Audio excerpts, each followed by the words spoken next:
Os Estados Unidos detêm a vanguarda inconteste da guerra cibernética? Não, não, de jeito nenhum. Não tem. Ele tem uma infraestrutura que poucos países têm, ou nenhum país tem. Ele tem o maior número de data centers, ele tem o maior número de empresas que são empresas de dados, ele tem maior capacidade de controlar a cadeia de chips que são fundamentais, por exemplo, para mísseis. Ele tem, sem dúvida, ele é o melhor posicionado nisso.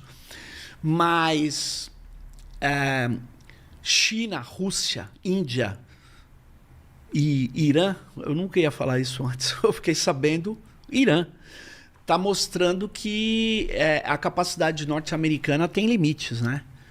Tem limites. E o limite, por exemplo, para um ataque à China é curioso, porque a China há muito tempo não deixa tirar dados da sua população. Então, o que os Estados Unidos fez na faixa de Gaza, passando informações das Big Techs para o Israel, eles não conseguem fazer na China. Não conseguem. É sobre isso que eu queria te perguntar. Qual é o papel dessas grandes plataformas, Google, Amazon, Meta, nessa disputa geopolítica e no desenvolvimento da guerra cibernética? Elas atuam como atores privados ou são extensões do poder estatal dos Estados Unidos? Talvez ela seja muito mais uma extensão ou algo muito parecido com uma extensão desse Estado americano, porque, olha só, a operação que foi feita na Venezuela. Hoje, tudo indica que quem organizou as ações coordenadas de 20 pontos de saída das forças que atacaram a Venezuela foi a Palantir. Foi um sistema logístico, talvez Gotham, não sei exatamente. Ele consegue coordenar várias bases de dados em tempo real. Isso não é uma coisa trivial. Os Estados Unidos ele tem condição de fazer isso. Ele tem empresas capazes de fazer isso. E ele fez isso. Ele fez. Agora, por que não deu certo no Irã? Essa é a grande pergunta. Primeiro, ele não tem tantos dados do Irã. Segundo, eles tiveram uma surpresa. A capacidade balística do Irã é inegável e assustadora para eles. Eles tiveram que recuar porta-aviões. Isso eu nunca tinha visto os Estados Unidos fazer. Desconheço. De acordo com isso, porque pegou fogo na cozinha. Alguém deixou cair. Alguém deixou cair o óleo e tal. Sim, e eles depois não voltaram, né? Porque o cara falou, olha, vocês ficam a 3.000 quilômetros. 3.000 quilômetros. Né? Porque se você chegar a 2.900, o míssil cai no seu convés, né? Então, na verdade, eu acho isso. Os Estados Unidos ele consegue trazer para dentro do complexo militar, que aliás é a tese que eu escrevi essas ano grandes passado. plataformas. Ele consegue trazer e articular. E eu queria dizer uma coisa, ele nomeou oficiais que eram diretores dessas plataformas como pessoas das Forças Armadas. Por quê? Porque as Forças Armadas é uma estrutura burocrática, você sabe, muito hierárquica. Então é muito difícil você chegar com um capitão dando ordem num general. Olha, esse capitão vai dar ordem no senhor, general. Pô, isso aí não vai acontecer. Não vai acontecer. Então, um civil dar ordem num general, complicado. Então, eles estão fazendo uma série de ajustes, mas o fato é o seguinte, essas empresas elas estão se mostrando cada vez mais à disposição de participar das operações. É isso que eu falo, eles participam das operações.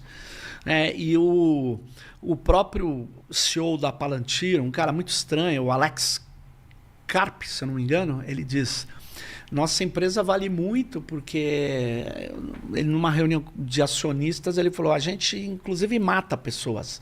O que ele quer dizer com isso? Ele quer dizer que eles estão à disposição dessa máquina letal mesmo. Quer dizer, objetivamente, países que aceitam nas suas fronteiras Sim. essas grandes plataformas estão dormindo com o inimigo.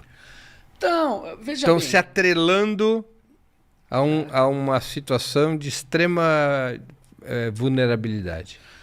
Estão, porque essas empresas, se for do interesse do Estado americano, mesmo que ela não participasse do coração das decisões militares, mesmo que eu não for fazer uma ação militar, por exemplo, no Brasil, não vou fazer uma ação militar, mas vou fazer uma pressão violenta. Eu posso bloquear vários acessos à nuvem que essas empresas, que o governo tem. Porque o que é a nuvem? A nuvem é um modelo de negócio que surgiu, quer dizer, nuvem é um termo que se usa para computação, é antigo, mas o modelo de negócio surge em 2006 com a Amazon Web Server. E aí, o que é isso? É terceirizar a tecnologia de informação. Então, você quer que a sua empresa tenha uma grande capacidade computacional, armazene dados, tenha softwares, então use a nossa estrutura, você se preocupe com o que você faz. Então, o que a Amazon fez? Ela montou um negócio que deu muito certo. Em 3 anos já era um negócio bilionário. Então, governos, empresas pegam seu software, suas soluções, até mesmo sua infraestrutura e põem dentro desse data center que é acessado remotamente. Então, isso é um acesso à nuvem. Então, esse modelo de negócio de nuvem, ele se consolidou e essas empresas, elas têm, por exemplo, o Brasil, os dados do SUS estão na nuvem da Amazon, parte deles estão fora do Brasil. Outra parte estão em máquinas da Amazon no SERPRO, na DataPrev. Bom, então está garantido, a máquina está no Brasil. Não, não está garantido. Não está garantido. Por quê? Porque se ele quiser, ele bloqueia essa máquina, ele destrói dados dessa máquina, ele encripta essa máquina, o software que está dentro dela, ele faz qualquer coisa. Aí você fala, não. Aliás, eu estava em Brasília essa semana passada, eu vi um técnico falar assim, não, nós compartimentamos tudo e a nossa nuvem não é acessada por eles. Eu falei, nossa, você é mágico, né? Porque como que a nuvem não é acessada? Então, para que eu tenho uma máquina da Amazon? Porque ela é atual, porque ela tem que ser renovada o tempo todo, o software dela tem que ser o tempo todo atualizado, porque imagine software sem atualização, você pode perder tudo de uma hora para outra. Então, como é que o cara diz que quem é o dono da máquina e do software não tem acesso? Uma vez que eles têm acesso, eles podem fazer, por exemplo, uma ordem do Trump pode ser executada por essas empresas. E bloquear, por exemplo, os dados da Receita Federal. Aí o cara da Receita vai falar, isso aí nunca vai acontecer, porque nós temos o contrato. Então, é preciso observar. Como é sabido, os norte-americanos respeitam os contratos todos, né? Plenamente. A gente sabe que eles respeitam o contrato, fazem qualquer coisa. Os russos também sabem disso, você viu o que aconteceu. Né? Então, na verdade, o que nós temos que observar é que o governo, por exemplo, brasileiro, ele está, de certa maneira, muito vulnerável se ele quer ter autodeterminação. Se ele quer, por exemplo, falar assim, olha, se ele quer seguir, por exemplo, a posição da África do Sul, da Noruega, e falar, eu vou ser mais duro com Israel. Os Estados Unidos pode falar, eu não quero isso. E pode pressionar de várias formas, inclusive pela estrutura tecnológica, porque o governo depende dessa... Mas nesse caso só estão livres dessa ameaça países que botaram essas plataformas para fora. Não. Rússia, China, Irã. Rússia, China, Irã, não só. Você tem países que seguram os dados em empresas que são desses países. Então, você tem a Índia, que tem um controle... Ela até deixa tirar dados, mas ela obriga que parte desses dados fiquem lá e sob o controle deles. Você tem a Indonésia, que não deixa retirar dados do governo de jeito nenhum. Não pode, desde 2012, não pode tirar um dado do governo da Indonésia. Eles já estão, né, entendendo qual é a jogada. Você tem tecnologias que precisam de dados. Isso que a gente chama de IA, de inteligência artificial, na verdade, são sistemas estatísticos, probabilísticos, que extraem padrões e fazem classificações a partir de bases de dados. O que o Brasil tem de rico também? Muitos dados. Mas ele tem uma política de dados? Não, ele tem uma lei de proteção de dados que segue a lógica europeia. Que a lógica europeia é a regra do jogo. Olha, gente, não pode fazer gol de mão. Tudo bem. Ajuda quem é bom de pé. Tudo bem. Só que não ganha jogo. Você tem que ter o time jogando lá. Eles perceberam isso também. Nós seguimos essa linha. Nós vamos fazer como os europeus. Pô, tá errado. Tá mais que errado. Nós precisamos ter uma política de dados. Que dados que para nós tanto faz tirar do país ou não? Que dados nós não permitimos que sejam retirados do país? Que dados que tem que ficar sob o controle de organizações de capital nacional ou até mesmo organizações públicas, que nós não podemos tirar? É uma piada. O GSI do governo federal põe os dados na Amazon.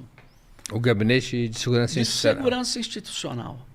O que você acha isso? É sério isso?